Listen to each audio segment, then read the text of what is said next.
with every spoonful of Delamere real fruit yogurt.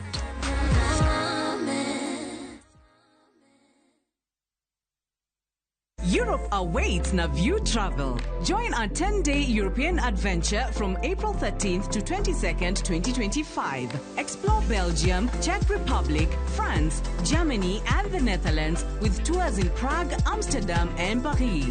Enjoy boat cruises on the Vltava, Seine, Lake IJssel, and Rhine, plus visits to Prague Castle and the Eiffel Tower. All this and more starting from $2,550 per person sharing. Book now and lipa pole pole. Visit viewtravel.com or call and WhatsApp 0703 254 254. View Travel. Dream, explore, discover. Inalipa kurifa mbogi on patapata.com. Share referral link yako na ukamate bonuses na ganji fiti. Win na mbogi on patapata.com. Refer and repeat. Not for persons under the age of 18. Authorized and regulated by BCLB license number 447.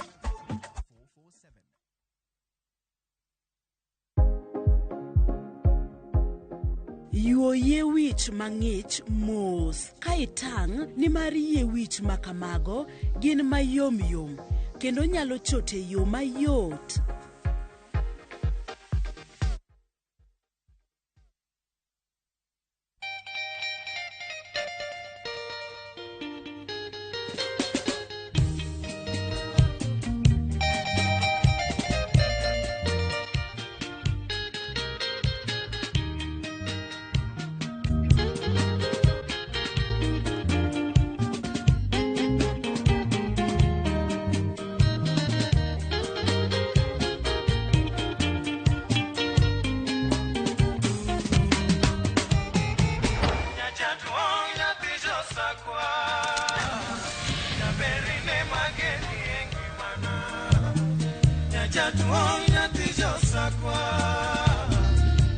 Radio Ramogi, Cartoon Jaluo.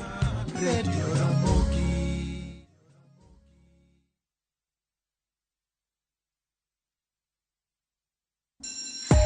You wanna feel the vibe? Ngeso ka ngeso, wakelo ni gik mamit makelo mor. E rogo mar nyithindo kae, wakelo ni talanta. Loso gi lwedo, wapuonji tedo be. Gi moko mamit. Rogo mar nyithindo, ngeso saa 3 mar okinyi, mana e Ramogi TV.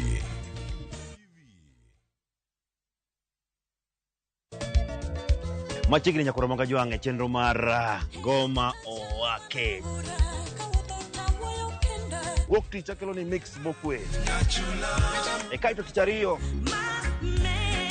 Reggae Owake, yani tunaongea na Majar Rastafara. Alafu ticha dek nyakura monga juange. Akelo ni mana yani ngeni baka kiwasani. Ticha Ngwena is kama nene, yani kitambo zama za kale.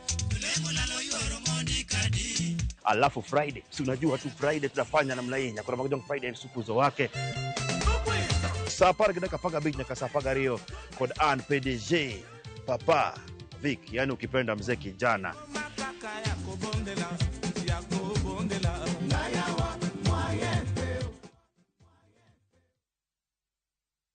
Nyakwa Ramogi, Kenya Eratiel. Raila has a space to say what Gima Jakom Dwawacho. The opposition, nothing like a Supreme Court. Oliet Nyakwa Ramogi.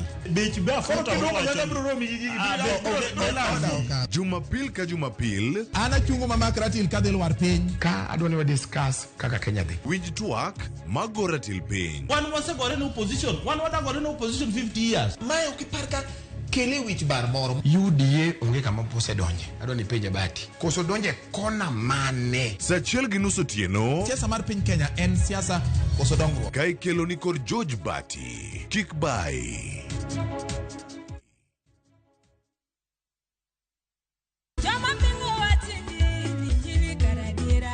Kar chakruok, wach ne nitie. Wach ne nigi Nyasaye, kendo wach ne en Nyasaye. Jumapil e chenro majiwo yieni, chenro maketo chunyi machiegni gi Nyasaye. Juma ka juma wakeloni wach man gi teko, wach makelo geno. Ma oken shoya, ma en kanisa, mae wach Nyasaye. Kawariwore kachiel kod jotich Nyasaye mamoko mochiwore, mowal kendo mogwedhi. Okodeo hiki kit chwech kata kanisa ni. Injili kalo. Kokelni kod an jatich Nyasaye Ben Otiende. An Roda nyar Kokitmo. An Ken the DJ. Wan kae nikech injili mitnwa. Wan ka nikech herane mosiko. Wan ka nikech in. Injili kalo manera Mugi TV.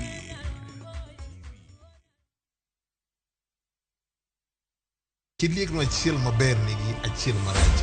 Kit telo mane ma gidwaro nyiso generations mabiro. Sama winjo ke ineno kiyanyo wadu mbui kikiringi donje. Kenya waber kabisa e pepa. Pinje moko kawa blueprint. Wanto wandiko kakanyo to wakete shell. Joma ne nigi lony ka nochako timo gini kendo. Classification mitimo ka. Oyo. Kose yier jotelo, we must allow them to work. Iwe siasa tenge migo oko cha. Ber mar ng'ato. Papi e lach. Ka papi e tekni, to loki e patan. Janyao onge mbala. Kama iro dhuolore, mach nyaka bedie. To mantiere ka IBC okadho pa local commissioners. Kaka wanene, wuok tich ka wuok tich, chakre sa 2 okinyi, kik bai.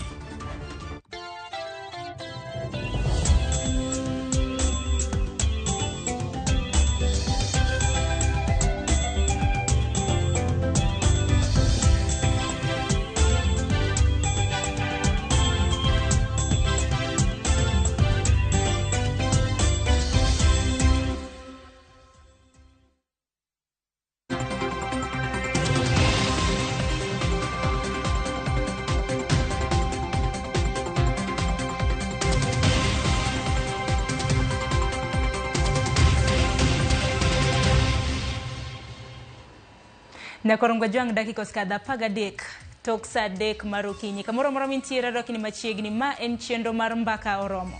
Wange kaka pile chieng' tich abich wajabedo kod rowere e studio kaluwore kod thor weche mopogore opogore. Kata kamano odiochieng' ma kawuono odwa bedo mopogore. Gima odwa bedo mopogore Nyakorongwa jwang kawuono en chieng' tarik 14 dwe mar 2. Ing'e gima kawuono na piny ngima hingo odiochieng' hera ma bende itiso kaka Valentine.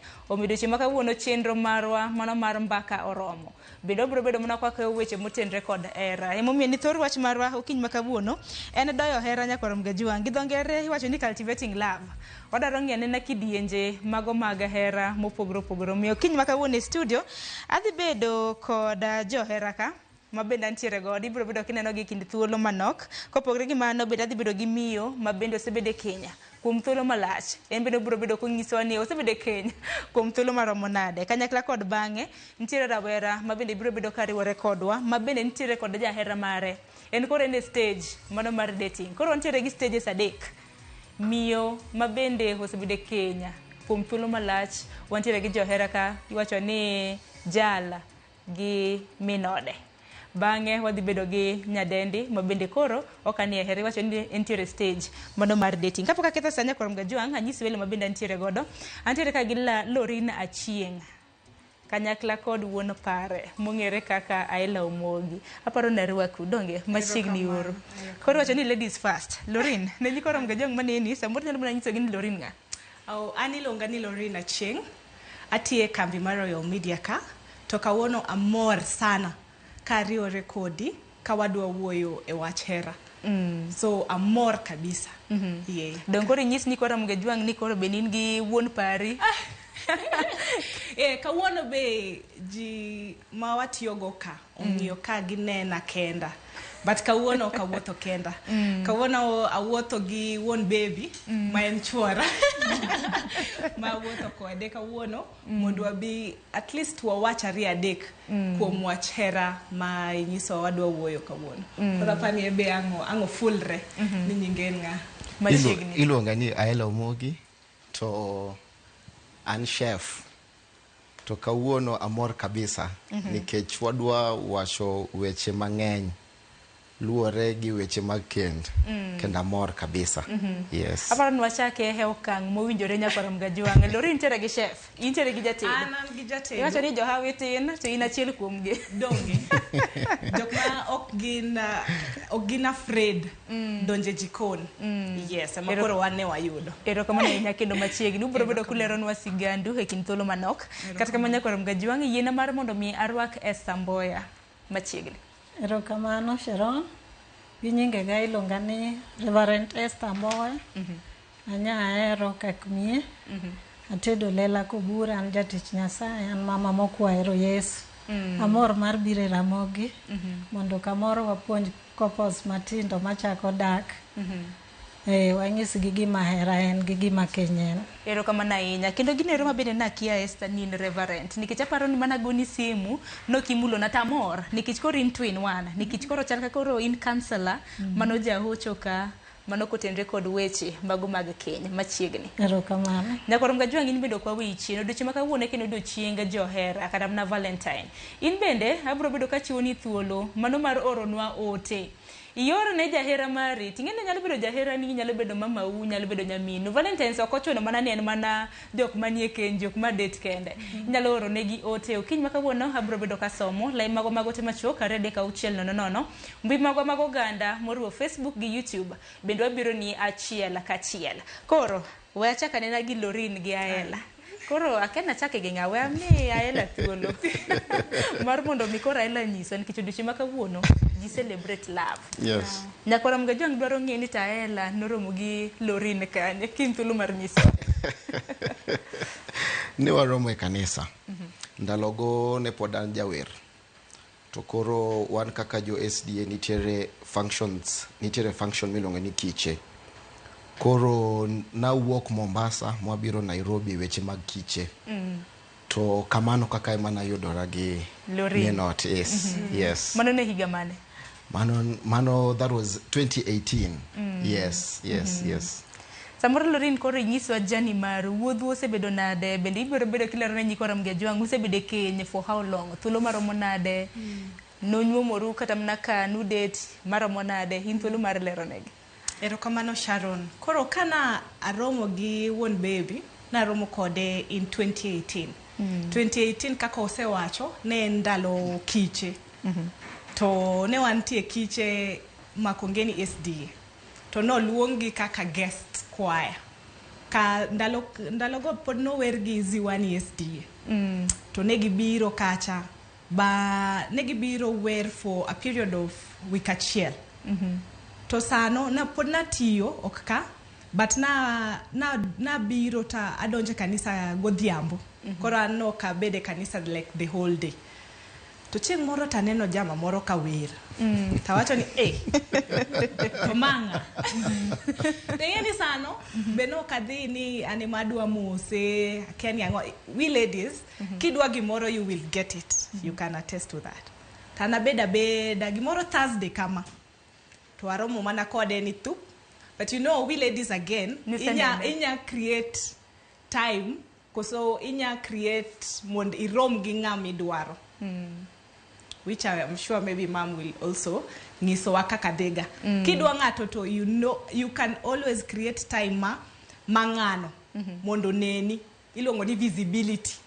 Koro waromo kode mana e gate makanisa kama to mosa tabe amose to awere mana gikanyo. But bang kanyo then Friday koro the spark was there to newa uoyo to abedo thuolo. Koro no ochopo sama bang kiche bang Sabato Saturday no dok Mombasa. Koro kanyo ema koro weche ne debate ma tek matin. But ana nyise ni kidwa ni mond wadonje courtship and thuolo. But ntie gima an policy na kian okanya timo gimoro ma iluongo ni long distance. Koro ka wadwa ng'ado story mang'eny nikech koro ong'eny. Owuok Mombasa obiro Nairobi in 2018 end. Owe gimoro amora manotimo Mombasa nikech to biro to wachako mana courtship maber. To gima na ng'eyo sama na romo kode na dua gimoro ma serious. Ineno to ebe e thuolo no ebe no dwaro gima serious. Koro mano be it was a walk in the park nikech kumano na chako introduce ir family na ebe ochako introduce ai family ne koro thuolo ne ntie ka events ntie adi obiro irwa ka en gin gi faction adi korgi kamano mo ochopo sama koro otera dalagi ma neno jonyuol kamano ebe obiro in 2022 on 27th December gibiro ma gikawa gi traditional wedding ayie dalawa Pochgi Park. Yes. Ok cho mang'eny matimo kamano. Yes. Koro obiro mokawa bang' mano in 2021 wan gi nyathi achiel. Nyinge en Hera Chloe Kingi. Koro emane wayudo nyathi to sani kenywa en maber ok wanya wacho ni en smooth kaka ji wacho ga nikech apani mam nyawa ngiso maber ni keny en ga kupanda na kushuka samoro ber samoro rach wabro bedo kwa loso motenre kod mano duto te achied na demo pogore ma bendi yude Kenya wacho ni sani en higni di nyaka wangi ne waromo 2018 but chakre ne watima years from 2022 nyaka sani koro this is the third year ma wachako yes koro usekendu kuom thuolo mar higni ariyo sani higni ariyo sani wantie gamara dek yes ka wantie Pochgi Park kata namna kata higa achiel samoro nyalo ga bedo matek mano mar tieko Mio, mama, haruki ni machiegni. Ilmene koro, nikech ang'eni ni koro mari ok tonwa dang ni, ng'eni koro lorin gini. Basi nikech margi poti. Nikech ni chopo ka wuon pari ok ichopo godo. Kata kamano nyalo mna lero nwa sigandi, mana kaka miyo mosedak e keny, nyalo nyiso ni sedak kuom thuolo maromo nade. Wachake gi kanyo. Erokamano. An asedak e keny maromo higni 30. Anyalo wacho ni Nyasaye oserito wa mwachopo kanyo ok oyot lakini king'e Nyasaye abe nayudo jaoda through kanisa kwae amor ni nyingi achieng' an achieng' Nyasaye noneno ni kawuono wabed ka ok osebet keny en gima ni kuvumiliana nyaka ichiw chunyi mokwongo kapok idhi tiwacho ni be gima dwa timo ni en gima ber nikech ka Nyasaye ochwe piny neno ka gik moko duto ber Genesis 2:7 ochwe Adam oketo Adam omiyo Adam thuolo mar miyo gik moko nying to pod noneno ka Adam onge mor koro nowuoro nang'o monyalo timo no ling ka Adam nindo ogolo chok Adam emomiyo iwacho ni keny en gima lich nikech ne en dwaro Nyasaye mondo ji ariyo bed kanyakla koro mae momiyo keny en gima ok onego kaw gi tugo wan waserite nikech wang'e Nyasaye jaoda ben ng'at mowar koro nitie kier mana kaka osiep nosewacho lakini uduoge tie msalaba Nyasaye osebedo ka nyiso wa yo nikech wadok kidwa rito keny maber tiparo chieng' mokwongo gima nowacho chieng' mokwongo kata ka iyo wang' tiparo ni chieng' mokwongo kech chieng' mokwongo ne ma wach mit momiyo wabet nyaka kama wabete koro kinyalo dok e chieng' mokwongo tibiro rito keny mar ariyo ing'e Nyasaye nikech Jo-Efeso wacho ni dhako luoro chuore kaka Kristo luoro kanyakla mar Jo-Kristo to dichuo en tije ero chiege kiluoro chuori to chuori oheri keny no biro dhi maber to rulamo nikech wang'e ni tende ng'eny Satan be mon gi keny to waduoge tie msalaba mar Yesu mane kaka wasekedo lweny no momiyo wachopo kaka kama wachopeni pod waherore kata kineno wa ok inyal ng'e ni wan gi nyithindo madongo nikech sate walokore to waduoge tie msalaba iwena taweni kiyie weyo ne ng'ato to keny biro dhi maber to kisiki mako wach keny no ok bi dhi maber nikech e piny ka onge ng'ama perfect to mama mar Nyasaye be puonjora ni ka wawene ng'ato richo wa to Nyasaye mane polo be biro weyo nwa richo kamane kaka wabiro succeed kendo ng'atno ma awacho ga pile ni muma emanyuol mar dhako gik moko te ma wadwaro ni e iye kanyo koro bedo siep gi muma mondo keny mari odhi maber aparo ni wachake e yo makare nikech remna kineno thor wach marwa okiny makawuono en doyo hera hera nyaka do nyaka rom ga jwang'a nyaka hera iwacho ni love should be cultivated eko nyalo dak. Bende ahero Esther kata mana kaka ikelo wach muma bende iye ka nikech muma bende wacho ni guideline mago mag jogo kuma bende odak e keny nikech bende ondik ni dichuo gi dhako kosekendre nyaka girit keny. Te omiyo wadwaro loso ne okinyi makawuono. Koro kwachako kodi ahela ang'eni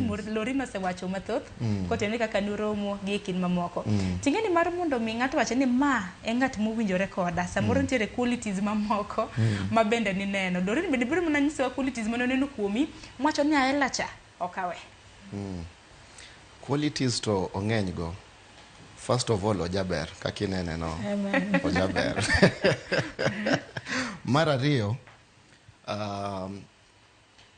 akia kaka nyalo kete courageousness ineno en gi chia yes to okoluor be ka gimoro botimore obo wacho to man is one of the thing ma loso gik moko bedo mayot koro gik ariyo go especially mar ariyo no amor kabisa nikech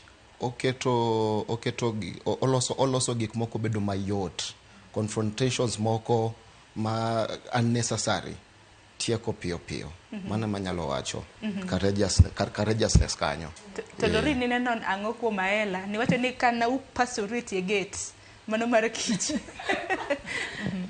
Erokamano an Sharon gimanya wacho gima quality mara mokwongo mana neno kuom wuon nyathina like kuom ahela mokwongo kabisa ne na ng'amo ero Nyasaye kabisa.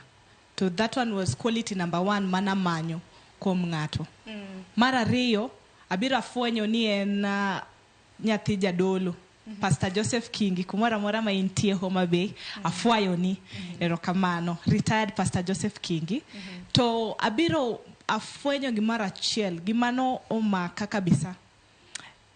Ahela kuminene ni hera mano mia from day 1 ema poko duono nyaka kawuono. Ingeni nitie ng'ama gidho ngere wanya wacho ni o pretend. Nitie jok manya pretend ni giheri from day 1 kasto kaka ndalo sudo ng'ani biro malokre. But no kaneno gino.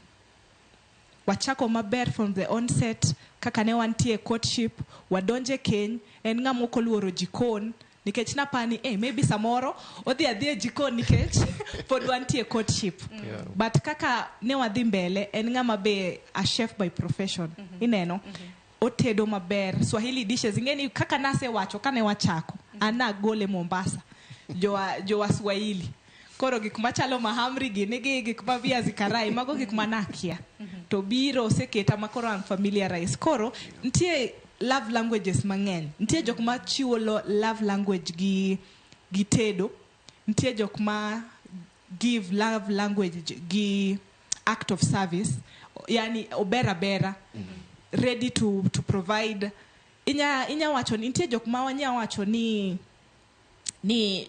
chuor ng'ane ni amekaliwa ineno but mano ken Sharon en kaka unji ariyo udake ot koro ntie qualities moko maka ng'ato biro magima keto koso gima spice love en gima anya wacho ni unji ariyo uelewana nade kenyni anya donje jikon comfortably and give the act of service mar chuora akelne chiemo amiye pilogo aketne taulo atimango ebe in the other sense onya timo kamano nikech nitie ndalo maol anya beda to ikelo na chiemo kuma bede inya kelo na inya terna tawel samoro Lorin kukalewa ni nyalo wacho nango gin weche mage ma samoro ji mantiere Kenya kata mana ma date osiepe samoro timo ni nyiwete gi ma samoro ng'ato neno ni ng'ani to bedne no ananya wacho ni apani it's my personal opinion but marriages ma ji wacho ni huyu mwanaume amekaliwa those are the marriages that work ineno nikech mang'ama oamua ni I am the head mar familia ni lakini at the end of the day an kaka dichuo ma head ma family onega anti act of services monaga atim ne familia na nyathina chwa maybe chiega ineno gik machalo kamago act of service no emaji wacho ni kukaliwa to kidwa donje keny nyaka ubet jokma udok piny. That is what I can say. Ineno, nikech at the end of the day, kaka Reverend owacho, nyakibet ngat ma iluoro chuori, iluongo ni respect. Nikech ano kanya bet piny ni pile ka pile aela ema tedo nikech koro en chef. Ana bet piny ni koro ana dwa chamo chiemb chef pile. No. As a woman anema nyaka keep order maber. Anema nyaka tedi, anema nyaka los order maler, anema nyaka ta odno. Ntie the head but anema ng'ute. Koro an kaka ng'ute nyaka ng'e kaka gik moko move. Ero kama na inyalorina. Kapo kadhi kata mne resta. Aela ingeni in bedi in chef. To chef gin jok mung'e tedo. Nikech mar mondo mi ng'ato luongre ni chef. Er ng'at mosedhi e tiegruok. Ero wan mine kata wana nyithindo banyiri. Wan puonjwa. Obed kata mana gi jonyuol. Obed gi jok man wadak godo. Samoro be neno ka chiemb lori neno ne koso kaka wuoro. Ntie kata mana kaka tiege. Ok dang awach ni mistakes timorega. Ineno kata an kaka chef mistakes timorega. To nitiere ng'ama iluongo ni food critic. To number one food critic e ot ni not. Ineno. Koro wapuonjore apuonja nikech seche matedo ebe obiro ong'iyo steps, seche moko odonjo e mbui, ong'iyo recipes maga, ineno. Obiro kendo o implement e yot. Aduogo ot ka tich ayudo ko tedo na pilau moro mamit. To life continues. Koro mano nyiso ni onengo waginene, onengo wapuonjre, ineno. Marriage en mana puonjruok. Kasto gimanyalo wacho, ka intiere kend, okochuno ni please jok moko, ineno. First things first, udonje ken nango, ineno. To chenro mage muketo mbele, madhi keto ken ni odhi maber. Koro e oda, every day is a learning day, ineno. To kamano kaka wasebedo kwa time. Puoch gi pak. Yes. Kata kamano koro ngajua ngisa ni wakaw yo matin. Ote haneno kuntiere kodo mang'eny. Medur mana oro ote. Abro bedo ka somo gi. Bende okang' mar ariyo, nano ka Michelle bedo osechopo. Michelle bende bro bedo ka leronwa sigande. Akaw yo matin koro ngajua oduogi mathoth.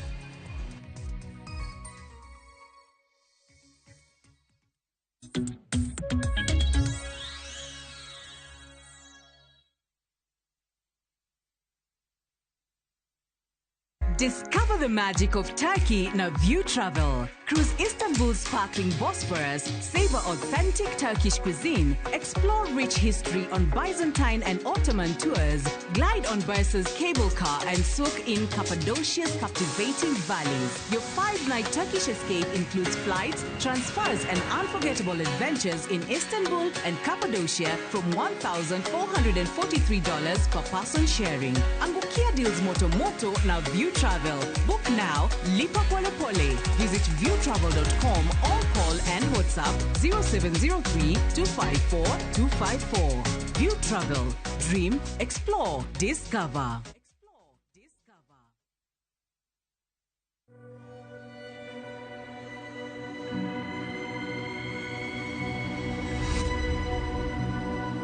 People come to me and they say they get discomfort when they have ice cream. Can you imagine that? Avoiding having cold ice cream. Sensodyne gives you long-lasting protections against sensitivity.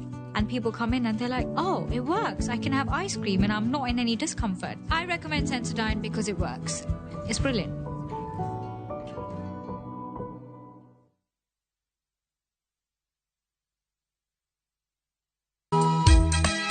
E piny ma ji dwaro ahinya bedo gi geno, nitiere kamoro ma yie manyien yudore. Bie chokruokwa ma juma ka juma mar Sabato mondo ilam Nyasaye kendo ipuonjri muma yo matut motenore kuom adiera mochwere. Paruru chieng' Sabato kendo ukete obed maler. Nyasaye oseluongowa e kinde makende mar lamo. Kokalo kuom weche mamulo chunji kendo konyi sudo machiegni gi Kristo. Oganda manigi yie bedo joot kuom Kristo kendo luong mar tiyo ne jok moko. Injili ngima, Sabato, Sari Okinyi, mana e Ramogi TV.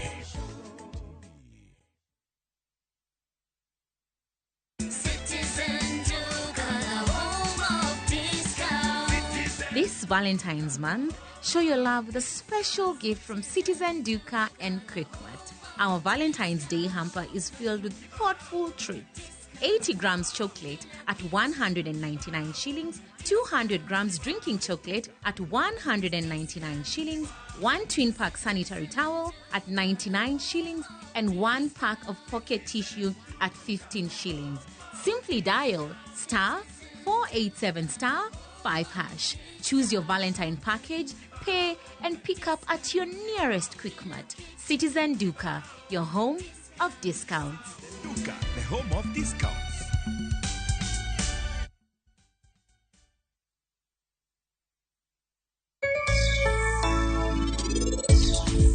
Kaonge gimidwa na losni to dhiyo iloke sani na wuok on my own vocation. Ma ok state, ma boke not winjo, ma office.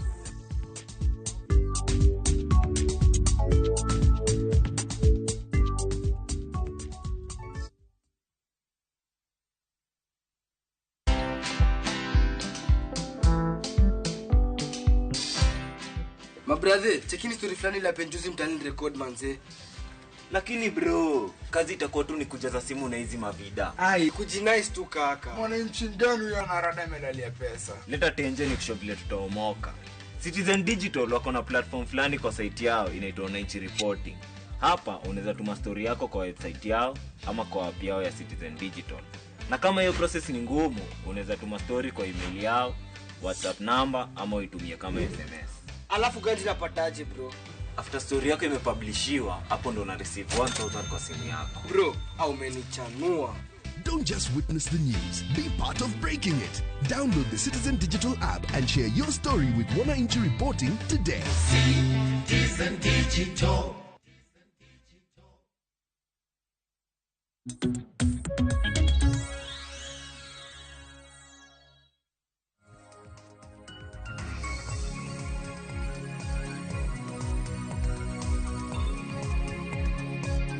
Ndakoro ngejua dakika skadho 39 tok saa 3 mar okinyi machiegni meno kang mar ariyo pod dhi nyime gi thor wach ma wantiere godo doyo hera.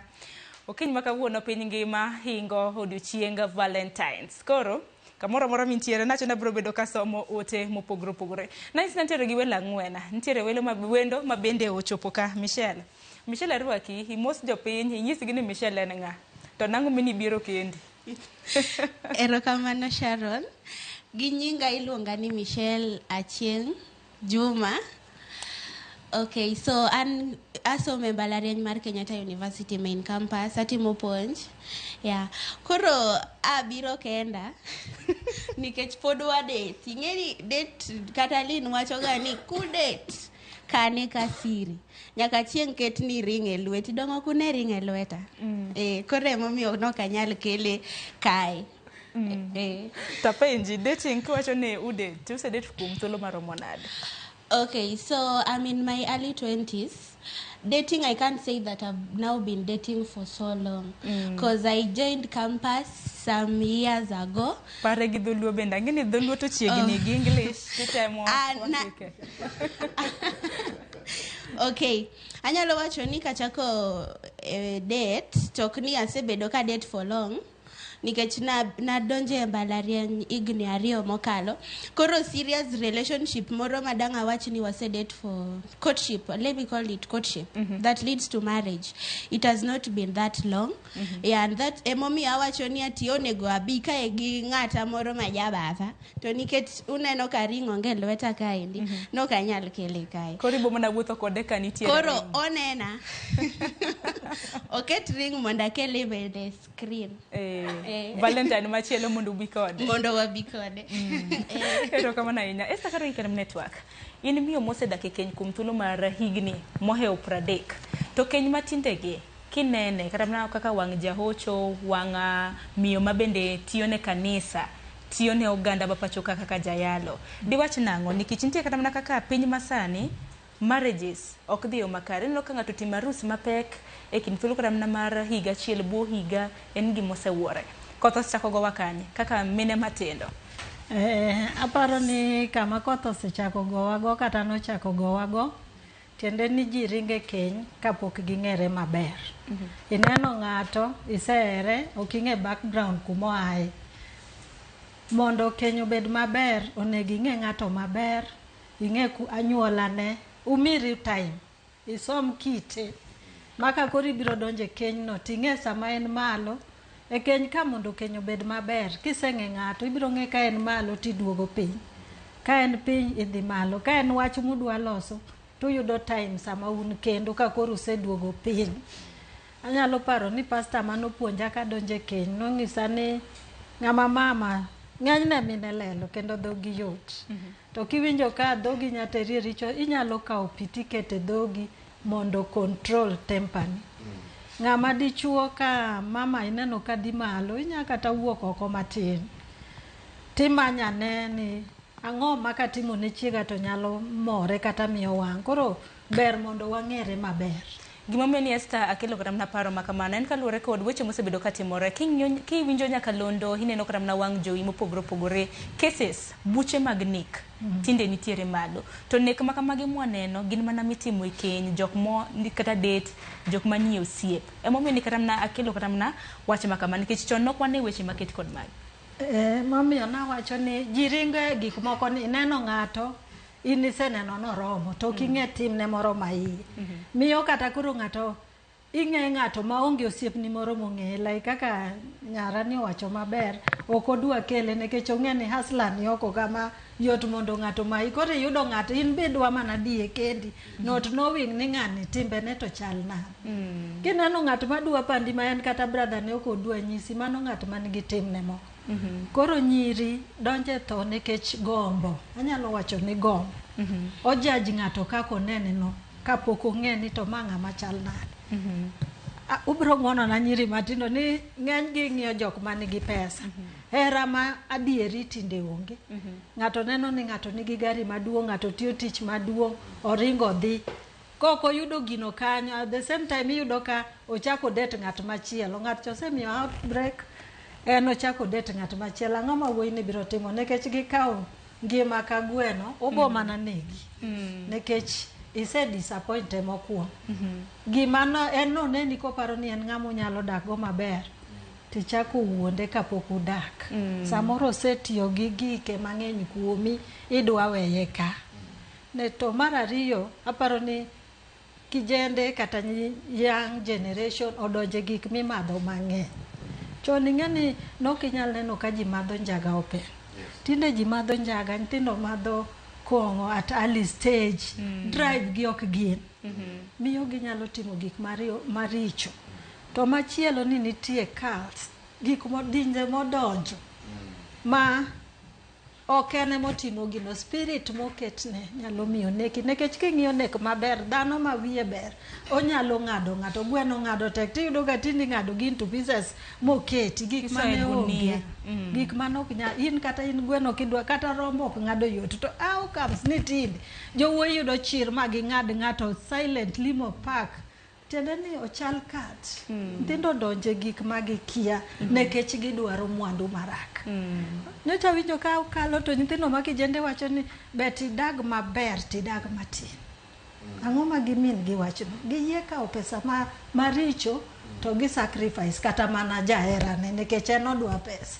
Mae mosekelo nek mang'eny, gombo mang'eny, expectation ji okawo keto malo, to gi miriambo bendo donje ki. Ema miyo waneno ka nyithindwa manyiri tho. Ji ok oseluoro Nyasaye. Chon ing'eni ka ne ng'ato yudo osiepne, obo bet go osiepne no. Ikawe itere ir jonyuol, itere ir sister ni. To tinde ji timo gi kamwiste. Kamwiste emang noyud kowitu piny e korido. Erokamano ahinya. To bende mano paro maliw mabende ichiwo kanya. Inyanya nonro mabende ni yango. Nitiere nonro mabende nakada bende notimo odiochieng' manyoro. Mano kotende kod rawere matiyo kod yedhe mamiero ji. To Michelle nitiere mbalariany KU kanyo. Iwacho ni jopuonjre mag mbalariany.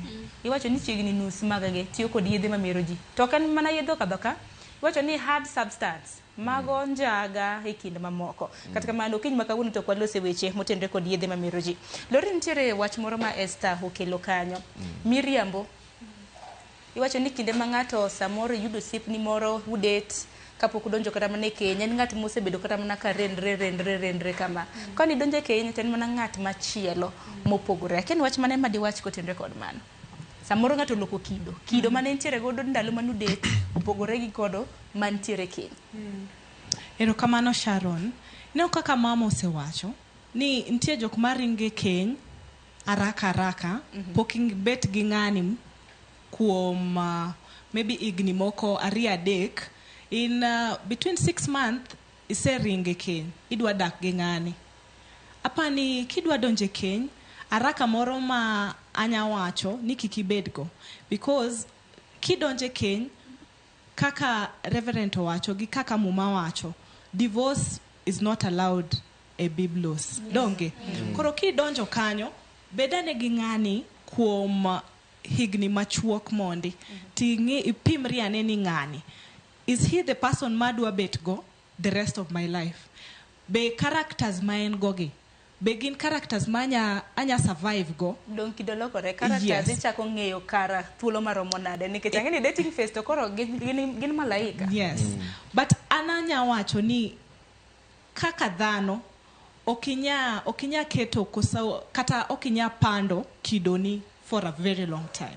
Ineno ema kaka wasewacho gi kaka Reverend osewacho ni kidwa donje keny ket beduru e keny koso e courtship kacha mondi for quite some time ming'e ng'ani nikech dhano ok en perfect. Ineno nitie character manya neno kuom Aela tawacho ni is this what adwa dak go kaka an Lorin.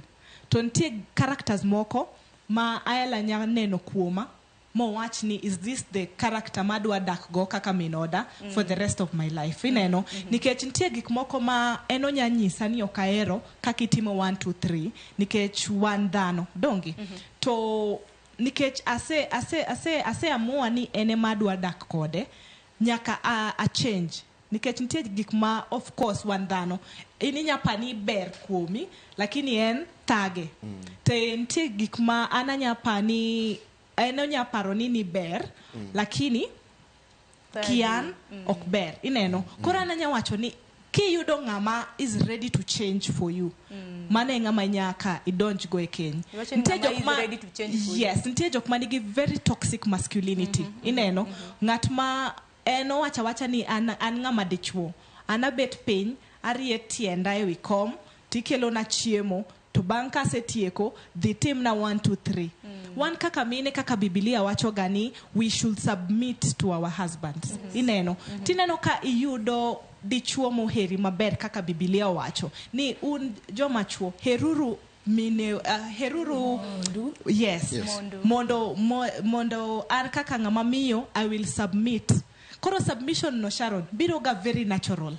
Ineno yeah kaweri maber you will easily submit. Ineno bentie gik ma angitim ma ibe ki bet piny tipenjori ni Lori Rachieng kana antie campus ka gik machalo kamagi be da na sete koso gik machalo kamagi da timo. Ineno nikech iyudo ng'ama heri maber iyudo ng'ama respect maber iyudo ng'ama kubet piny unya reason together. Ineno iyudo ng'ama kubet piny you are a team.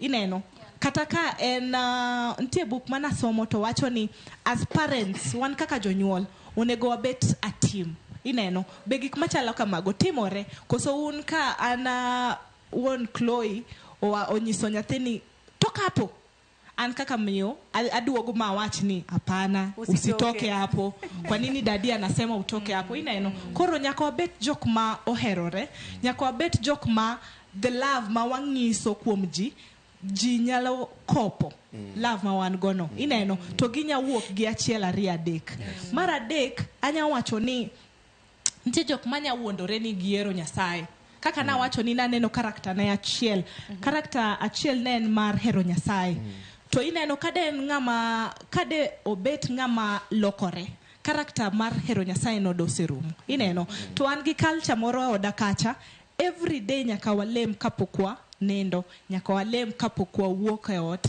nyaka walem ineno kadi yudo ng'ama okwero Nyasaye gi chuny achiel. Gik machalo kamago do un lemuru angu yuda bedroom another ineno kata devotions maji timoka.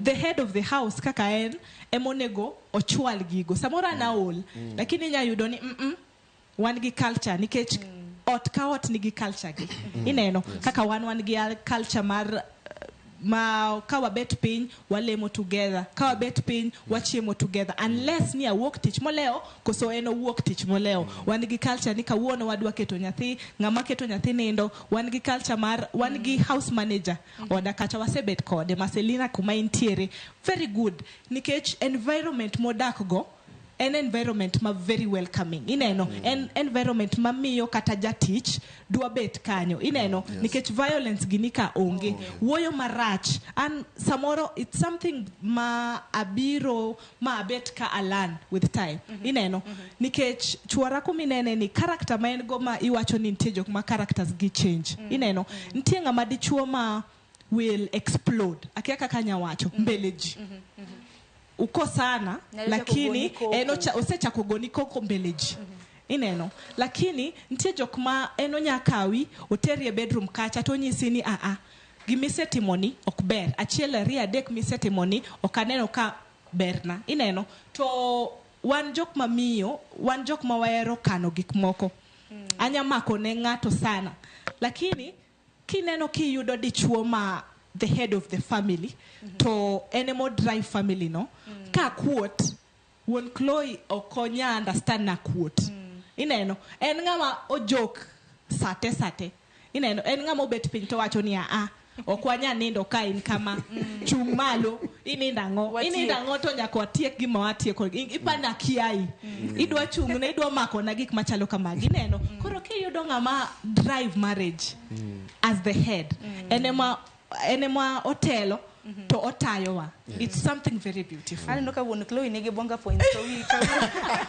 ka wono kinyan gi bonga points maka wuoka bose nyoni maua maua to poka yudo an gimanya wacho Sharon Mos kapok iendelea gimanya wacho nitie jok ma kaka kawuono odiochieng Valentine ineno nitie ng'at ma rito mana Valentines mondo ong'is chiege hera but an gimanya wacho as the definition of Valentine en odiochieng kodochieng e ot nyaka bet Valentine ok dango irita ni chieng Valentine ema koro idwa ng'eyo ne minot maua idwa tedo ne minot why every day should be Valentines kichiwo hera no kaka sewacho in kaka ng'ama dichuo angi yud submission ma ibe kibet piny tiwora aela show us your ways goro papen mari show us your ways nikachangeni tire kata mna jo hera mamoko nikachangeni chenro kamagwa kopogore kata mna gi lomboji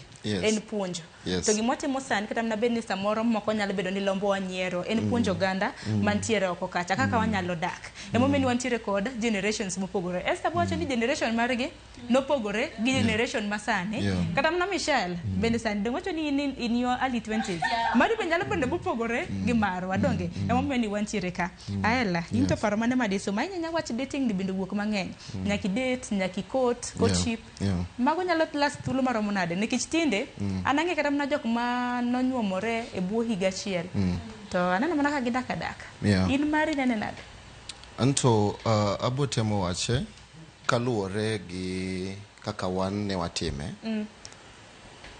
dating stage ne watime for gimoro 4 years to 4 years ne watime gi full commitment. If I'm away, phone calls, updates ineno to ka iyudorini commit yourself ineno a dating stage to gik moko dhi bedo mayot gik machalo kaka ng'eyo kit boyfriend kata girlfriend pole tu ineno if kichiwori to kendo ikao time no onge rushing kikao mana time to nitiere gik moko madhi reveal themselves to okanya wacho ni nitiere a specific time frame ma ji onengo date but gimanyalo wacho beda kidwa chiworie commitment bed ngama true. What do you want a marriage kata a union midwa chakono koro wane wakawe 4 years lakini okochore ni mondo bed kata 4 years kain gi trust gi openness mano gimanyalo wacho. Yes, ero kama na inya Michelle nikech ni date sane intere kod jahera mari okong'woni qualities mage manyo kuom jahera mari. Okay, ero kama na inya Sharon. An mokwongo nachako date kateko form 4 gima nyiri mang'eny makwa bet piny to nyalo wacho ni nade ere kaka ibeta high school ibire campus nokabire campus mokwongo ayudo boyfriend nakaja form 4 katiko form 4 period moro modong matin kasto idonje mbalariany. An mokwongo an gi ngere wacho ni naive like nakia anything to do with hera and koro ng'at mano introduce a field mar hera ni anyalo wacho ni okwan kode kumoro achiel sani akwane kaka ex mano first boyfriend. Yeah. Koro awacho ni no introduce in a good way because ne nitiere age gap moro kanyo because I was 19 years old and he was somehow 26. Yeah. Koro nong'eyo maber ni podatin and then an gima anyalo wacho ipenja adwa dhi direct to penjo mipenja gima anyalo number one thing manyalo ng'iyo kuom ng'ato because you can't know if someone is stingy in the first place. Okinyal ng'eyo ni ng'ane ng'at mohero Nyasaye kata ng'owa. An gima nyalo neno because ing'eni kiromo gi jaherani moro kapod date mama nyako teri ni wadhi out. Ahero gimoro ng'at man kind hearted and then ng'at man like humility ineno nikech samwa wawuok kachicha wachni wadhi hotel moro udhi uchiemo and then ing'eni mano is the first day muromo gi ng'ato idhi neno kaka handle even jok ma savu gieki ineno kata kusetieko chiemo odhi wacho ni you can keep the change. So I'm like wow, yeah, nikech ineno ng'at makaman actually even in my next life I need a kind hearted man like okadwa ng'ama jawuoro bing'eyo ni techwa moko ma wuoro koka not only me like ni oken stingy kuoma but even to the people outside there. Yes. You know I'm not the one like kitera out actually I'm your girlfriend, I'm not working for now, I'm not working. I'll buy you a gift one day if I'll be working but for now I'm like you are my boss, you will serve me. Okay, being submissive in marriage opogore gi bedo submissive ka in girlfriend. Number one thing ka and do a bedo submissive to my man or maybe a boyfriend that I'm having, definitely conjugal right nyako yodi. That is something that he must get. Gimaro marariyo nikech okonyo mapodi kadhi ode kachacha depend gi kaka ng'ano kawi boyfriend dino okete kiwango mane inyalo kone koso kinyalo kone nikech nitie nyiri moko ma you are ready to watch for your man. I've never watched for a man. Okni okanyal luoko, okni I am putting nails, I can't. My mom knows. Mama ong'eyo kata vieti an gima ahero timo en tedo. Anyalo tedo mi cham chiemo. Okaero gani wadhi hotel sate ka sate. Yes. Wadhi hotel but once for a while maybe if we had our issues and we want to go and make out koro bedo submissive to my boyfriend. The very most thing in conjugal right. I don't think if there is anything I'm giving him because I'm not working, I'm a student. To this side ni odwa date student.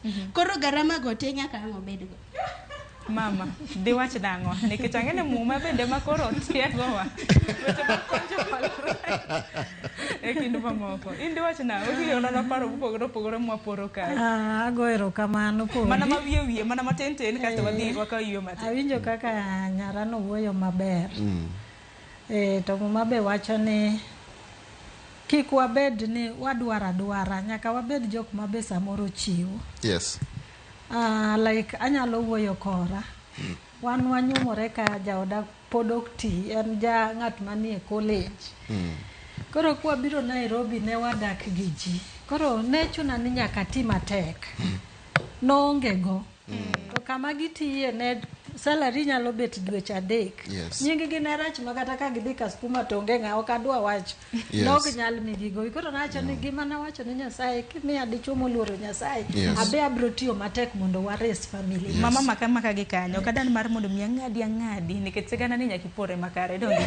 Na koronga juang dakika skadario tok sangwen mar okinyi. Wakaw yo machak. Bang'e wadoge twak.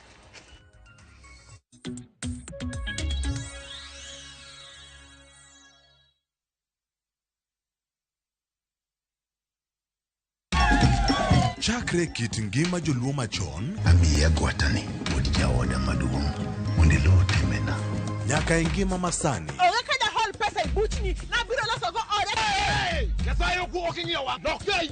Wakelo ni sinema manyiso kit ngima ji. Kana luokre kind rabolo kago wanga kon tena no nyithindo. Lakini wadhi nam. Mondo ne kama ng'ato ok nie ng'ato nikech nambi ng'ie mana ji. Ng'e rieko mag jodongo, pek mar hera. Mokwongo jonyuol ni kiti grich. Babang kundi mwera. Dala maka okadwa. Koda kamor mar ngima. Idendo gi English ni my diet dear. Kaka kinde mosekalo kod masani e sigenni mopogore opogore. Odhiambo maru e kakoro dwa chacho. Pero koluo hera. Ng'ama onge pesa. Wini. Sani ng'ama onge pesa itimo nade? Winam Cinema. Jumapil, saa 2:15 otieno kod saa 4 otieno. Kik bai.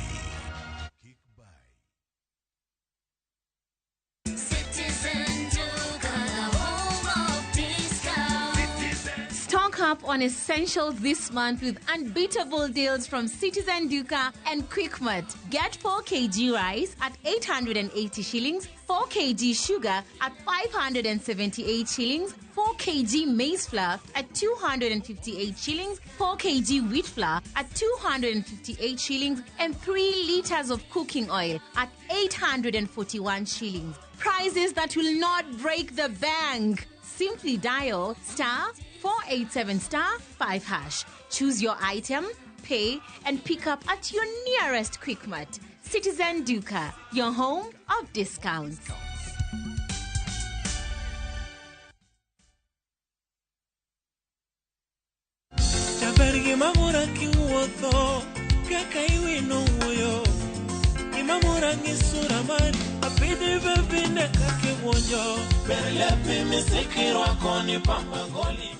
Nyinga Viki B Matata mondo mi yud thuma mar nyanango kaka skiza tune mari D star aboro achiel ariyo star abiriyo aboro ang'wen hash Ramogi TV e od jothumbe duto.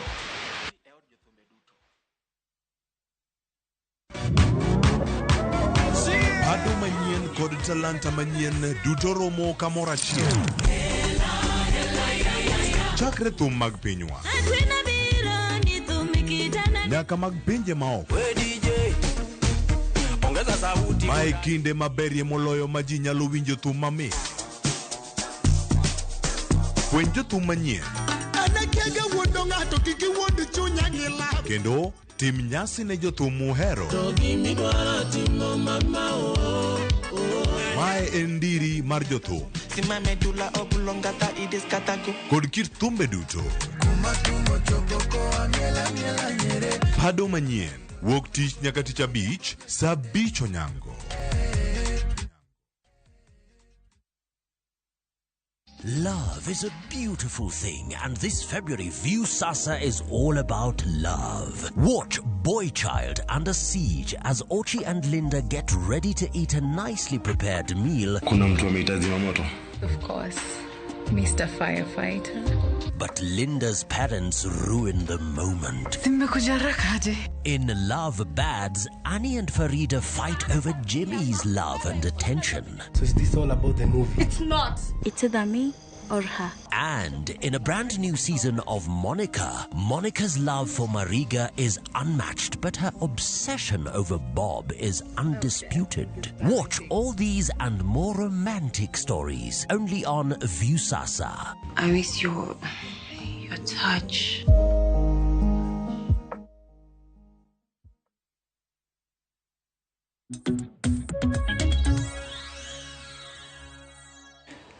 Na kono mgojong na singo niwa kama na yuyo matena machuok waseka yuyo wadugo kayo kanga mano mar ariyo kapoka somo garam na ote magi mama nang'adi tadwaro mar mondo mi chaka gi kama ne weye godo mar mondo mi wi kik wil. Awacho ni mondo mi marriage work kaka mama in be nyaki I participate. Kik irita ni nikelo ni ang'o matimo manyalo miyo dichuogni be. Nekech mama nosepuonjowa kacha ni nomi Adam jakony. Akonyo dichuogni e yo mane. Dichuo be biro wacho ni akonyo chiega ni otiyo matek adwa konye nang'o. Like mama dwa timo gimoro ma miyo family biro. Dong nwachako ka wan piny. At least wadwa ni wabi kamoro sama pod nyithindo onge ni. Onego watim ni ang'o madwa konyogo family na ni mondo mi ochung'. To era cha be nyaka wa maintain. Ing'e gima wiji wil ni kakoro usedak. Okoro kinyal dhi akone ng'ato ni kata kionge pesa. Inyalo dhi kata kiosk mabutot. Ke samoro piny tek ok unyal dhi otende manudhiye koro chulo rent nyathi bose biro parents kacha be ng'iyowa to pod adwa nyiso jaoda ni at least pod ahere. Idhi kata kiosk unyiewo soda uchiemo oko dichiel kata mana e picnic ouru pak tinde ber mondo u maintain that love mondo era no wak ang'o gini ma mondo wati nyaka arit chiega kaka ne kata ka ok anyal timo maber kaka natimo lakini at least ikelo ne kata sweet ipando maisha tek nyathi be biro laro kode mare no soe bag ka ngudhi kucho tikone ni mamari to obonano ni kara still podoera podan ng'ato mine dwaro ni mondo nyisgi nohergi otedo kata otedo marach wonda chiemi ni mit biro miye chir moro dichuo be kata kokelo ni gima rach paka era kwanza chuonano ni kora asetimo shopping asetimo ang'o pesa ma chuo miyo mine ogeno ma onyalo tangaza ne jochama te leo nimepewa pesa fulani en kata 10,000 mana siling achiel obo kao mano biro medo era we kao ni setimo shopping en botiyo baba nani omogi winji maber gimatin ma in go kisetimo shopping iyo yake mpatie ma chiegi mani kendo kiero maintain kaka noberno kiki ne ni tin lori nin be komi matin no ing'e salary ne kawa gone niero kamano dhi me lame Nyasaye koni Nyasaye ro kamano medna go gima watimo ma mondo ikip chuori ing'eni kodhi oko nyiri ng'eny wenge ng'eny iselose maber to joka be onge go gin be gigocho gi pile ka gilamo wawega gap moro maduong' owuok okinyi ok ing'eyo kata kaka chuori orwakore inodhi jatich osetimoni soksiko wapi anti kiang anti gimoro dwa timore ndara ka ipenyi ni chuori norwako law mane kie nekech no ok ing'iyo kata chai moma ng'eni anti biro mai dichuo ng'ama mama nyaka ng'ini chuori orwako ang'o imiye pi nawinjo kiwacho maber ni miye pi maliet ologo ng'iye korumo mede to gi piny masani en be kodhi kucho kong'iyo nyiri to wacho ni maracha pok ochopo tich tisekone ni bi chopo ing'e ni koro to dhi chiemo bi chiemo parne apara iriyo nade mano miye maparo koso it should be both ways don't mana ni miye mas pisik paro ni mana nekech ing'e ni sami we gap no kata ka ne ng'ato dhi wuoyo kode to neno sim sponsor ne obiro wacho ni Satan odok chien ochako temo yudo lunch chabe akwen geja wasema ka onge nafa Satan dwaro ga loophole kik wawe loophole mang'eny wa keep ng'e updates in kanye mos kuom wacho ni joma chuo samoro kilwa inya to paro ni ang'o mimanya ok wamany gima rach era ema miyo wamanyo wera wadwa ni wang'e kaka ing'e chuo samoro gidhi as far as ene town ok ochiemo nekech omanyo ne nyithinde dichuo wuotho mool makata ka gimoro ng'wecho wuok ok onyal ringo kobiro ot dako ni e TikTok mama samoro ntiere moro marach ing'e tinde bende yor lony mae to wawa we shara dichuo dwa duogo ka no se struggle an mamo nega wach ne mine nekech an jadolan mar jite dichuo no wuotho up and there obiro kaka moko ayudo ka kijende moko ka nindo nisi no wuok kode okinyi in kaka mama koduogi dwa timo mama ni e TikTok mama like, mama sijui post. Tap. Odwa donjo ka jatich ong'miye. Ng'ane dichuok ni dwa chako ng'iyo jatich ni ma responsible ka. Asto kinyi biro complain no way. To chuo be nyaka ng'eni ka giduogo to ng'i mon gi wang' maber. Chiega ni na weye. Be aoro ne kata gimoro. Kata ka onge ber mondi ng'isa cho. Makata ka di ka mama mboga ta achone ni timna kama kwa yudo pesa to ini dwa biro iger pesa be onge. Mama ni dongang no chak manyo ka jirani osefwenyo weakness ni to koro biro ore galo to ng'ise ni keep change. Maisha inaanza kukua mbaya na. Yes. Wang'e standard wa to wakip era kaka nwachako. To moloyo ni seche duto ka chuori wuok lamne ka chiegi wuok kuma entie adonjo ka media ka yudo ka ji ng'e mako ok Nyasaye morito ng'ato tipo kolware e bugo marach. Kamora mora both sides wawuoyo.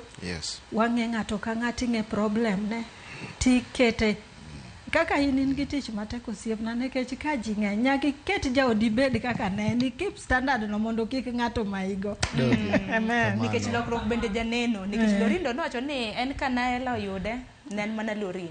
Sani koro iluonge ni min ng'awa, min Chloe. To wuon Chloe bende ka. To thothne iyudo ka joma mine ema pek, iwacho ni ting'o ich. Moko bende lokrega nikech ich opogore gi kila ng'ato. Donge. Kata kamano wan asoma ni naote moro ka.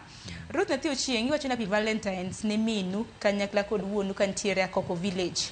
Iwacho ni hanenani iwacho ni Loto akintiere county mondo ma Nairobi kaendi. Bende iwacho ni hera itero musa ok mbwak nigo. Mano siri mar hera. Puoch gi pak ne Lorin. Owacho ni kata Lorin nyaka bro mid mar mondo midwoki. Wacho ni dho higni 2 to pod tin. They still have a long way to go. Diwach nango ang'e ni higa chiele higa mokwonge matek ga. To duoko ma Ruth diwach nango. Erokamano Sharon. Kaka iwacho gi kaka Ruth owacho igni 2 nyabet ni tin ne. Be ka wang'iyo maber igni 2 be tin. Ineno compared gi igni pradek mama osedak gi igni 2 tin. Lakini kaka owacho ni hera okimbwak nigo. Wano kwa mbwak ni ema wantie iga mar 2 to pod wasudo nikech igni 2 ma sani en iga mar 3 ma wantie keny. Ineno ka oken Nyasaye ma waketo mbele. Ineno Sharon ka oken doyo hera ma isewachoga kaka isewacho ni go for dates kaka nudhiga. Madhe osewacho ni maintain nyako kaka ni yude. Ineno mar 3 ntie dichuo ma nyayudi to kisenyuol ojuangi. Ineno an gima test mokwongo ma natimo ne wuon Chloe kaka ne wadonje e keny ma yudo ich mana pek. Be ng'ani be odhi ng'iya maber. Bodhi miya iluongo ga ni support kaka ng'ama miyo. Bodhi ng'iyo emotional damage man go nikech ka ipek to in ga very emotional gi gik mang'eny gi a lot of insecurities. Be ng'ani kise yudo nyathi be odhi lokore koso ka odhi lokore. To mano gik ma okaneno kose lokore ma nyaka sani ma wanti. Back to one pod wa nyithindo wasedakadaka sani en 2 years. The 3rd year e keny. Wanya wacho ni kata jok ma ntie 30+ years sani no chako kamoro. Koro iluonga ni chaka. Wane wachako sani wantie 2 years.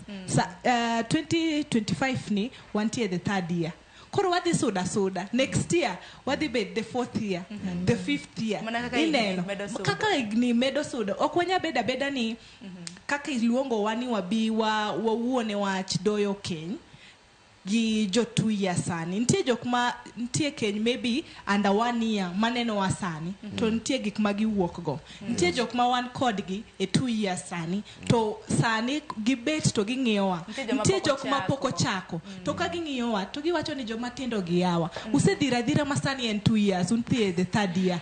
En mana kasruok Sharon. Gi commitment. Gi respecting. Erokamano ahinya. Ahela dwach ni hiku mokwongo no bedo nade. Nikech ka waloso kata mana gi jok manie keny bende mama Esther ibro bedo kiyieri kodwa.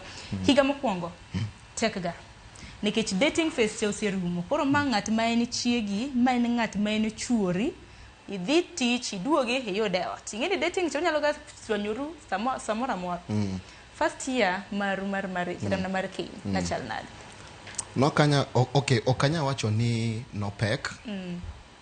Noko pek nikech ne wachiwore kendo ne wakao a lot of time ka dating stage. Remember na wacho ni ne wa date for gimoro 4 years. So 4 years ni was full commitment. Physically or not physically. Koro gino nomiya mondo as in gino no kelo yot kabisa a first year mar marriage. No kelo yot kabisa nikech yani no chalre achala ka a normal thing ka like it was as if ne wasekendore chon ineno. Koro okane ngamo wacho ni 2 years tin.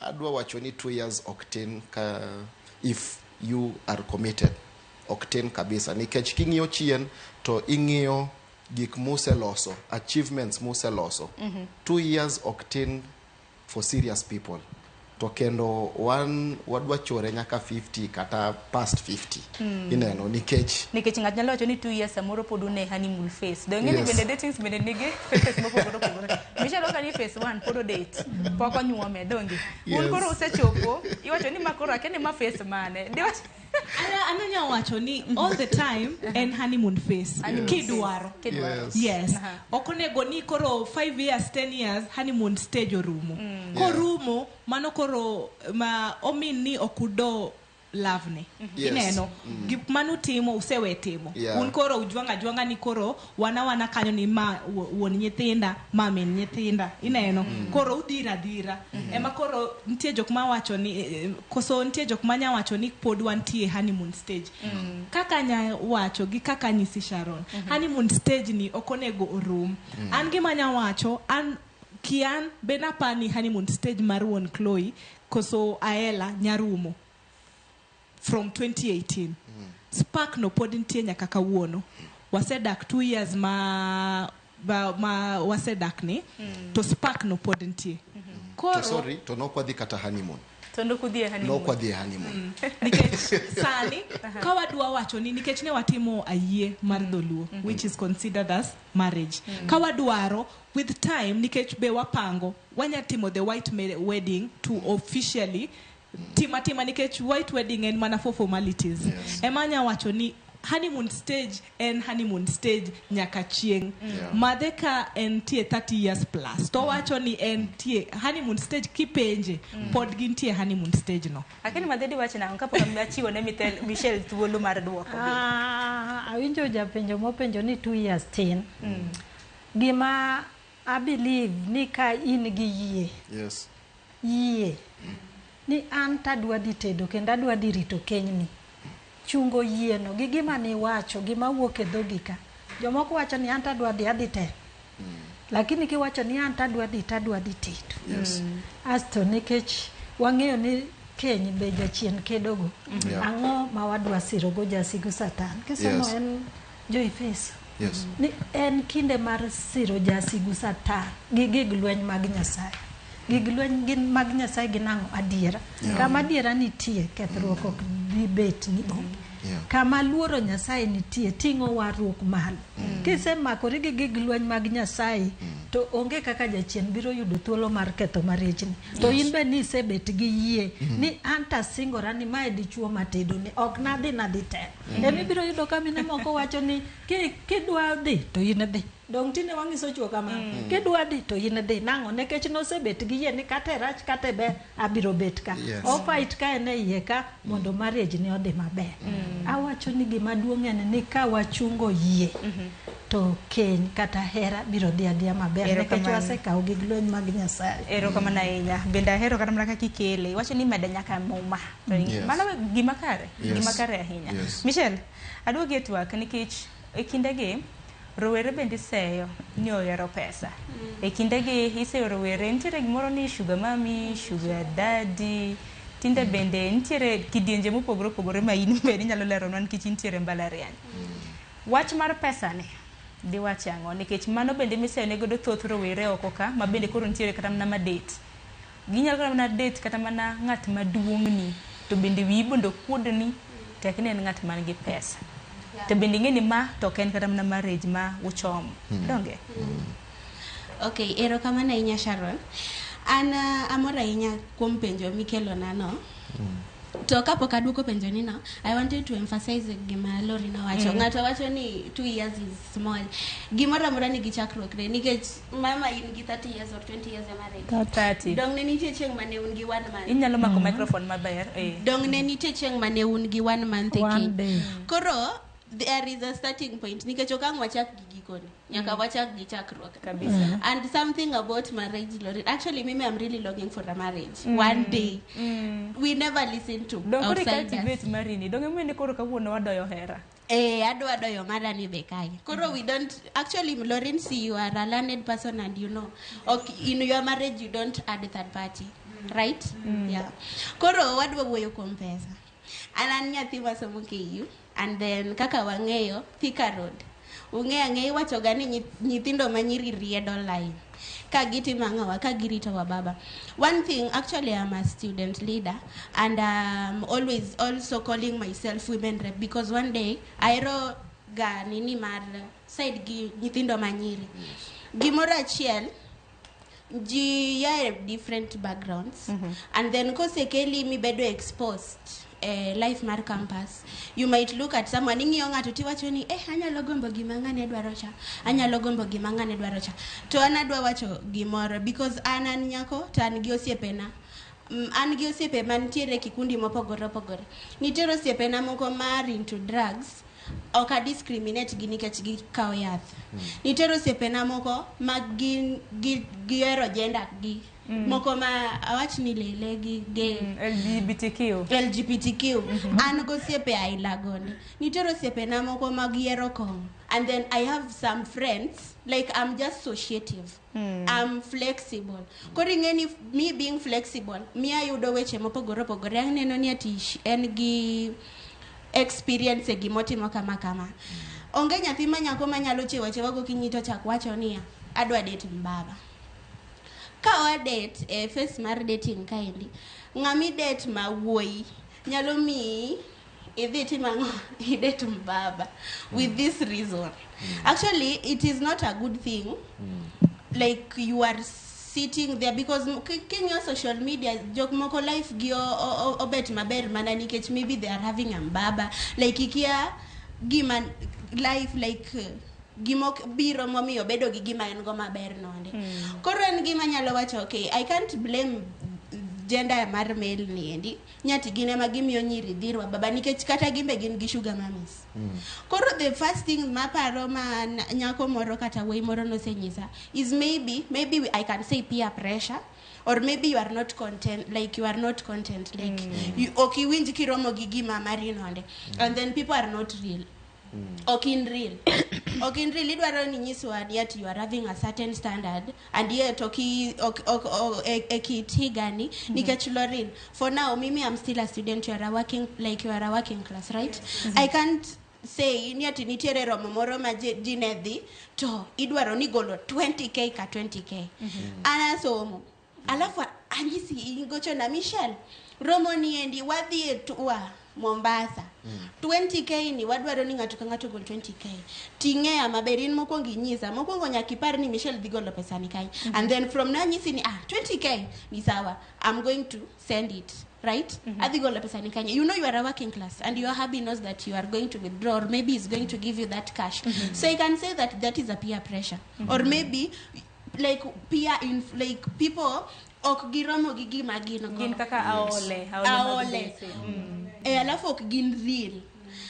adwa utiyo kuoma an Michelle kana donje campus let me say kakinena niendi aketo koka dong kanoko kachacha no kabet tawach ni wadhi aket koka ng'ane no keto in my nitiere kaka nadonje campus no kadonje campus kaketo koka I want to use like I don't want to use other people as an example as if I'm perfect so aketo koka and maybe aneno ni en smart nitie nyako moro koka chama neno ni ati Michelle ameka nails poa I also want but she can't afford koro o find another way moro monyalo yudo go gino mapiyo moloyo kaka obeda because you are kaka in ni okay kaka ne in some years ago see you are happy odoi maber nikech wawuoyo kuom doyo era dong happy ni odoi maber koro ananyiso nyithindo manyiri let's marriage works ne kaka habi ne odoyo ne kaka Lorin rieny kata Lorin bodoe Lorin bineno kaka odoyo chuore koro I can say near team iwoyo kwa mpesa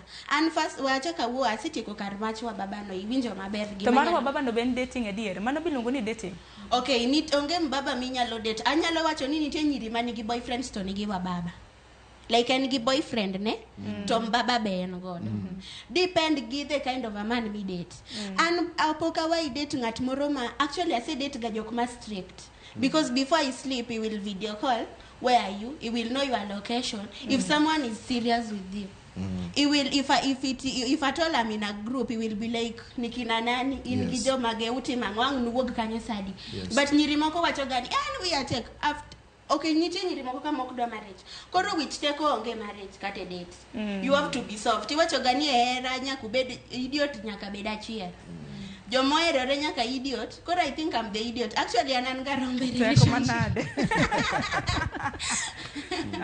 yeah koro an okay idiot ni fuo but in robo like didok chien and then pesa kae actually and if I can't date if I'm dating and I have a boyfriend definitely okanga ni ene mochulo na fee ene modwa there are these expenses moko ni ene mokao but mano we have to be real nikech nitie nyiri moko ma in kise chako date ene no fun gimora mora ine mitimone we have parents we have guardians before abie campus nitere ngama nokela koro ok danga chak bedo gi boyfriend to koro anane no manani ene modwa chulo na fee aya Michelle kapoko ko yo matin sunny date donge date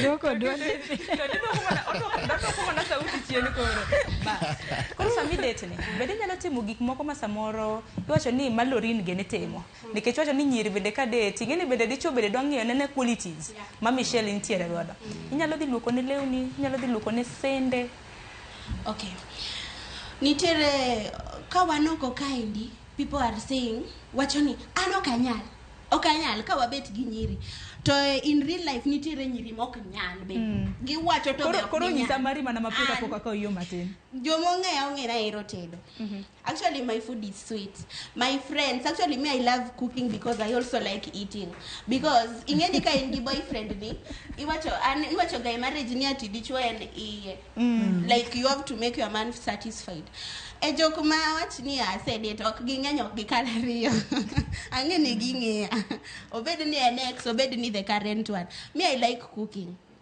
and poka date ga ng'at ma miya lepe na luoki ok ni ok anyal luoko poka date ga ng'at ma miya lepe na luoki kata ni wuon kata mnako komi no kinyaka mnako ni luoko samoro kidhi lemo nikech nitiere schedule because ok abed kode full time anani at school an gi oda kuma ntiere koro kabed kode full time mani kawuono ne ane ode lepe olilo ya luoki luoko nitiere lewni maluoko moko mi actually we wamake gi kanyoka yo otaloso lewni matindo gi and vest someone can testify I wash but there is someone moro mabiro actually it also depend gi kaka ng'ano oketie class moro boyfriend nino nitiere class moro monyalo ketie ong'e maber ni Michelle to en submissive anatedo before I because for now I'm not having a kid I'm not having a house manager I have to wash my utensils before I sleep he is saying that ini won beni luoko lepi bende ki kan tiere oda kon definitely I have to wash my clothes but koroka kocha ni benya kilo ananya wacho ni aya Lorin we ura ka yo matin nikech kaka bende koro ero ko na yana ka Lorin wacho ni nyaki luoki koko mano Lorin ni ibo ng'sewa to bende na ela bende nika aela bende nika yes bro bedo ka depend ni aila ndaro okay aya Michelle waka yo matin maybe ngat moro ma ok nyal en gi washing machine ok anyal luoko Aya, nyakoronga juang. Dakika ni 31 tok saa 4. Wako yo matin. Umia kata na mama Esther koro ng'ia wang'e awuoro ni ang'o matimore. Wako yo matin ne waduoge twak.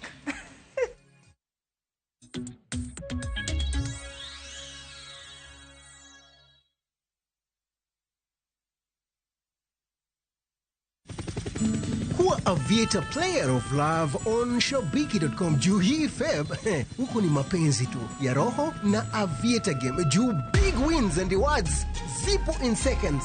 Kubali i-give this season. Cheza Aviator and win thou hourly by hitting the highest multiplier of every hour between 9 a.m. to 6 p.m. It gets even better ukihit the highest multiplier of the week, kwani una win $500,000 and a chance to enjoy a lifetime opportunity of riding in a helicopter. This Valentine's kama mpoa wako hata give. Usitense. Shabiki ina give. Not for persons under the age of 18. Shabiki.com is authorized and regulated by BCLB 428. Teacher Beach kocha kure saa ngweno tieno nyaka sauche lakini ni mixes maliet kabisa maglu rumba luo benga kachil kora jao maliet kuwo ke ondamo 101.1 FM kar chunje luo Amela na koni ne wangne ka wadokocha nyaka wang joy mari Maramogi TV Lungani ya boy handsome mandawea roji bed and breakfast. Lungani DJ Kolokolo instrumental. Tokodan Solomon Tito Kafaya gudi. Kawa wachoni Ma en Ramogi Night Disco. Kete Manaka.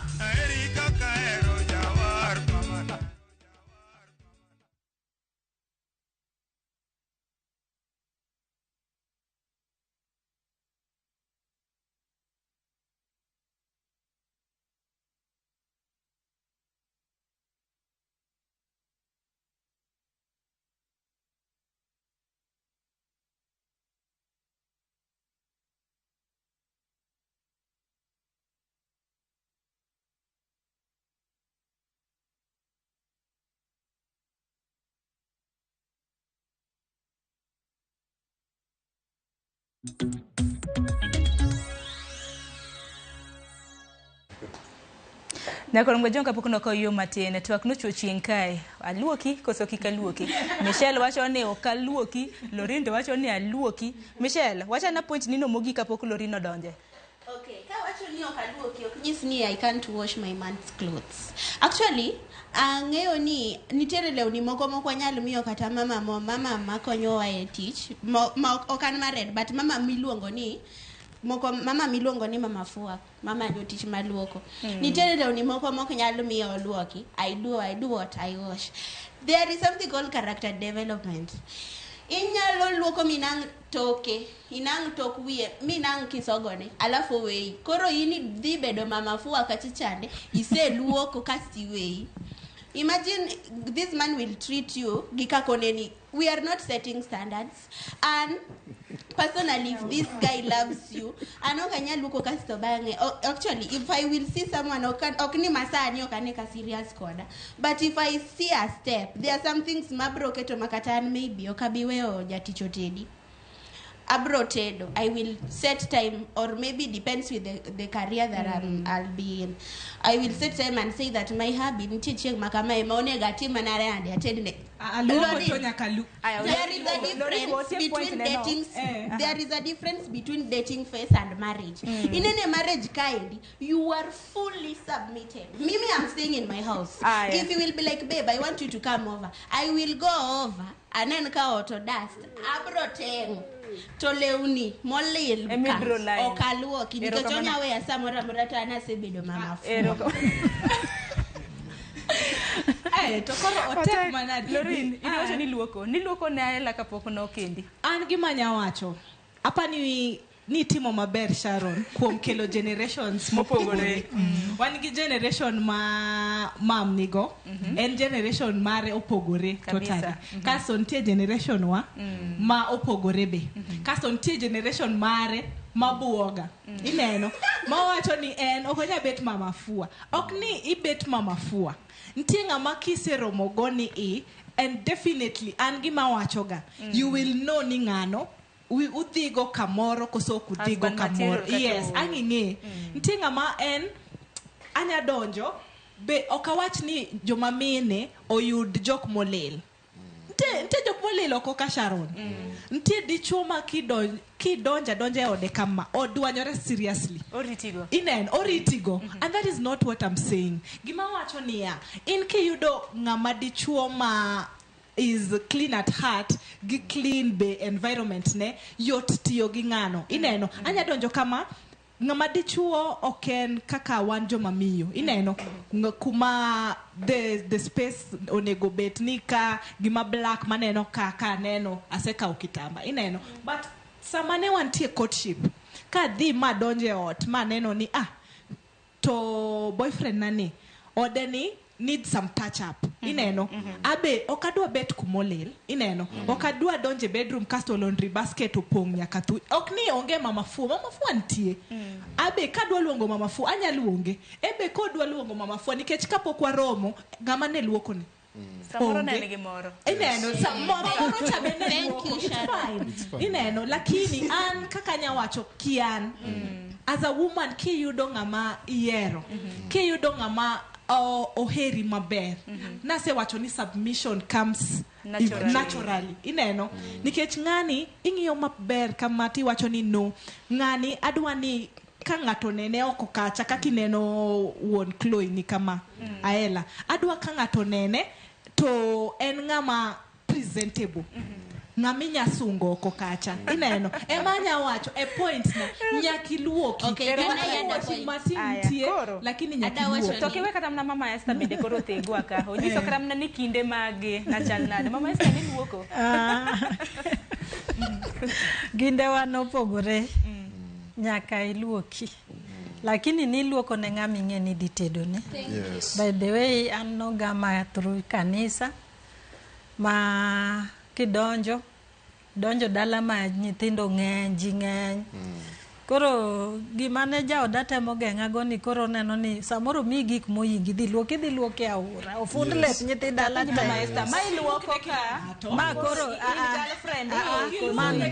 Mano nasetedo. Koro awacho ni kapok itedo.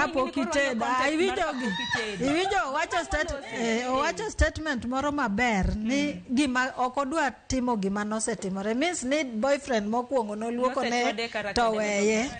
Nyiso ni sani orito ni nyako bed engaged to biro luoko ok ni okonyal. To kirito dong boyfriend bende biro ng'iyo qualities to wacho ni okay. Maybe moro mongere kaka slay queen. Okay, even from my past, maybe samoro no kaluoki, but I can say maybe he loves me too much, like he feels like luoko is that tiresome.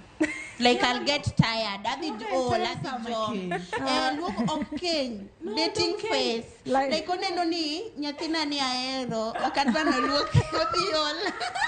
Lakini once in a while Michelle ka en ng'ama yiero adier, I feel ni onego yiero lepe moko matin tiluoko mondo in be imore oneni ma is a wife material. Nyaka samite ngot ni itengo gitidhuro gi ne ngato. Mama, leuni matindo aluoko things like vest and leuni matindo godo. I wash and the towels and the face towels. I wash mine and Moe told me neka kapichi. No, why not leuni? No, leuni are too many. Like 1 week. Okay, I'm a comrade and I'm coming from my house. I'm not married. Chien moro wat comrade ni di rumo. Rumo kasto my mind will aprobedo gi mindset maru.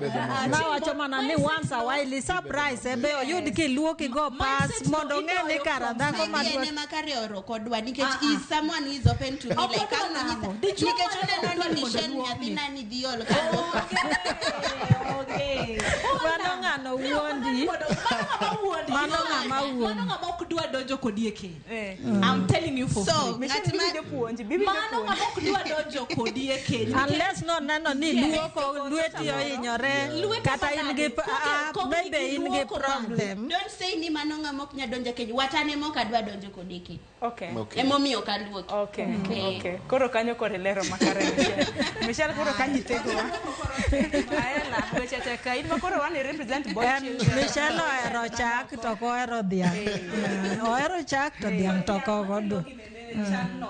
ngano emohero neno ni kikaluok sana erinya kitini alafu neno ni yabe adake oda kuchucho koro ing'eyo natiyo ma oda kae kitambo wabro move in kwa date wane courtship actually we are not in a courtship my wa date courtship ingeni moro babe let's try this courtship I need to be proposed like onego ring moro babe Tapenji Michelle who date for how long you say date for how long son dong inyalo kwano anyisini nachako date kaja 19 Sania 22 Sania 21 I'm turning 21 actually I'm born koro mano actually higni ariyo kata mna buo higni ariyo kama alafu gimoro manyaka tunge Sharon Nyasaye okay actually I acknowledge anaja SDA I acknowledge God's presence in my life if God is going to bring this person new this stick go you will stick ilok kata kikiloki that is for sure and then asani jokumwa date we are not dating millennials so okay maybe people many late 30s no early 30s 30 or 29 or 27 magijo mayes is having is engiode kuchochonde you are in your house me I'm living in another estate and another estate this is someone I know I'm not a side chick actually I'm not a side chick me I know sure but there are some things I know that I'm not a side chick but this mao demonya lokele ngata actually you can testify ari ambako sokari abi manudet giklo manudet gilori ndo wacho ni no kikel nyako marewat aya mano to koro Ramo ginyalo kedore ni bro bedo kaduoko Michelle mana ebo 30 seconds do you date for marriage because you are dating for fun ingeni mano be nyaka wang'e okoka it also depend with the man inisani akakoso kikaketheni anyway okikethna I'm being real emomi onase wachoni I'm not having a ring on my we have to be solid no man will take us for granted okay yeah so I'm going to date for ango I can say I'm dating for fun because I poko propose emomi okoluoki to koket pete lweti kanyo I'll say that maybe he wants to get married to me and he's seeing a future with me yeah and also Sani commit actually and I committed invest your emotions dichone go erisana moloyo kakiere that is better for ladies outside there by the way dichwo erimoloyo kakitimango kakiere you will thank me later aya la tegwa kani kichkori ne boychel montiere god set to weche matoto se wachoreka akene maga madeduoke awuoro gimanyalo wacho nitiere point ma my sister nokelo e wach mar millennial nokawinje maber maybe ibo lero but okochuno ni nyako oluok ne boyfriend okochuno but from a perspective manyalo wuoye as a millennial a strong millennial wuoyi ngama wuoyi bobet to obobedo ka ng'iyo should I say nyare and nitiere qualities moko ma obobedo ko ginene kofwenyo to kobinyisi ineno ka in chap obondiko piny ineno ka idonjo gi chiemo be obondiko piny ineno ka kibehave obondiko piny boko dinyisi ni luoki okobinyisi ni mondi luoki lakini kiluoko lepe nitiere qualities moko monyalo kawo that is if the man is upright buinja if the man nigi intentions positive intentions nitiere gik moko ma qualities moko modhindiko piny koro odhi play to the advantage of ngamanyako ineno in that situation but most of all ngama dichuo to dhi bedo appreciative ineno to gino dhi reciprocate kata kiselime nikoridwa dhi ineno atakuitia uba ineno and what have you mano ema gimanyalo wacho ero kama na inya hangine samatu akomiti bende sa bende rio record waka director mara nyisadi wadongi batin na dakika par mar mondo mwatie kitwak makamato kwanyal tikotwak makamako kwa lose wach mag Valentine kauno do chieng maka ng'ato samoro koyudo mich maua kene chocolate gi kene ang'owa gi ni ma bende johera oro ne wetegi ji mang'eny dhi chwanyore kawuono tano ka Michelle osako nyiero ka mama in makoro ikawe mana gi kaka uru bedo chieng hera gi wachni mogik ne nyikora muge jwanga ahinya nyako tenre kod thor wach man waluso kiny makawuono. Aparo ni kaber to ng'ato nyaka appreciate jaherane gi gimonyalo. Kik idhi ni koro ji oting'o gik madongo to kamoro inyori miye gimonyalo ma Nyasaye omiyi at least manyiso ni to be ka onge takwayo ni kik ji negre ne giro odiochieng' achiel. Chieng' machielo be nitie to era to sika nikech maua biro tuo to wan wadong' adong'a obed chocolate odhi rumo. Koro gima inyalo matin mi appreciate go your love kel to ka onge miye Yesu. Erokamano ahinya Mama Esther, erokamano ahinya. Lorin gi Aela unto ni wacho ni Valentine's ok celebrate, wacho ni unueroru. Acha ni wache nang'o? Mar tieko mana mapiyo piyo Lorin. Ka lero ni Sharon, Anna se wacho ni Valentine's is there, ineno, to okwanya wacho ni okwa celebrate. An nyara dwen it's fine, but okwanya wacho ni ntie gik ma ok inya kadha ni ok timre. Ineno, Valentine's ntie, but gimanya wacho e keny kata ng'ama intie go e courtship Valentine's onego bet gima pile. Ineno wuon Chloe nya muoch to okelo na maua, okelo na sweet, okelo na gik ma achiel ariyo adek to abe samoro anya wuotho taneno samoro maber takawne anya wuotho tawacho ni wuoch gi nya romo wuon para ineno takawne. Gimina penjo wach mich makama nikech nani ne mbui weche mabende osebedo ka wachore ni joma mine wan wahero mana soksi to wahero lewni ma iye mago tuo sani ok andika chief sani joma chuo okoero. Ananya wacho kaka minwa osewacho kuma inyalo ananya dhi maka wuoche ineno ntie ng'at moro ma vest gi law ma ieno emonyalo ntie ng'at manya wuotho to soksi moyudo mar 30 no emonya yudo gi kaka madhe osewacho gimora mora ma ng'ato miyi kawuono kaw giero kamano nikech kanyo ema kuma lwete ochopo kanyo ema kuma at least en kubet piny kamato wacho ni ng'ata ni okaweyo nono. Erokamano ahinya. Erokamano. Wuon Chloe bende wach ni mogik kwatieko chenro. Koro Valentine's ana kaw kaka Valentine's symbolic e weche mag love ineno.